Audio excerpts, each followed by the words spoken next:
Save for web, just the save for web part, not all the optimization. There's another video for that if you want to do that. It's optional. So you're going to go save.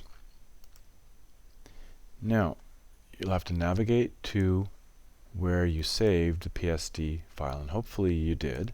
Hopefully somewhere as you first started this, you saved the Photoshop document PSD file in a new folder that you made, and I called this Slices website. So right now all I've got right at the very beginning is that I've just got this index PSD. I haven't got any HTML or images yet. So this would be the very first one. And I'm going to call this index HTML. HTML and images. You might have to change that, make sure that it is both. And go save. So when I get into Dreamweaver, and I'm going to have to make a new site here. Again, I'm just starting this all again. So site, new site. Just fast forward a little bit to the middle of the video if you've already got your site established and you're doing a second page or a third page, but this is the first page. And I call this site the same sort of thing, slicing site or whatever. Make it something specific, but this is just for instructional purposes. And find that folder. There it is. Just select the folder. I'm making a new site. Don't get inside it. And save. So now you're going to see that I got my PSD, which is good. I can go back and edit it if I want. And I've got my index. And because I named my index before I did my slicing, just move this over so you can see the names. All the names are going to be called what I called it, dash, blah, blah, blah, blah, blah.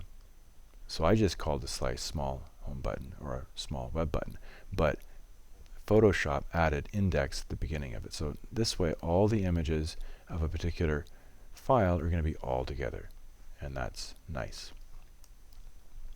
So now, for the second part of this video, what if you are saving another file? Well, the first thing you got to do is save the PSD. So we'll call this we do web. This is the Photoshop document for we do web, so I can get back in and edit it later on. And now go in and change the names of my slices. I'm not going to do all this again, but see how it puts that we do web, blah, blah, blah. That's going to be small home button, but it's not going to be confused with the index small home button because we do web will be there. So go to this one, for example, just to reiterate this, that you're going to keep that name of the file at the beginning of the name of all your slices. And I guess being consistent.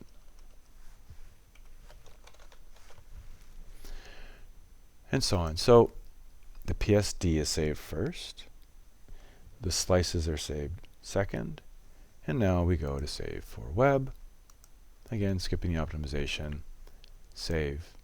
And just make sure it's in that same folder. So we do web, HTML, the same name as the PSD, which is great. And all the images for this will go inside the images folder, which is already established. So we go HTML images, it should be there from the last time. Go save. It's going to say there's a spacer that we're going to replace, and that's fine.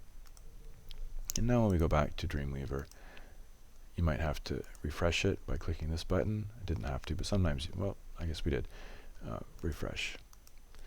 And now you can see, got both of our PSDs there we can get back into and work on.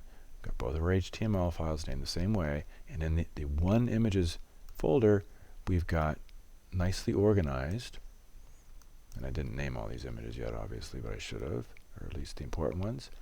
I've got things organized. All of the we do web images are together because of the name. All the index images are together because of the name. So that's save for web.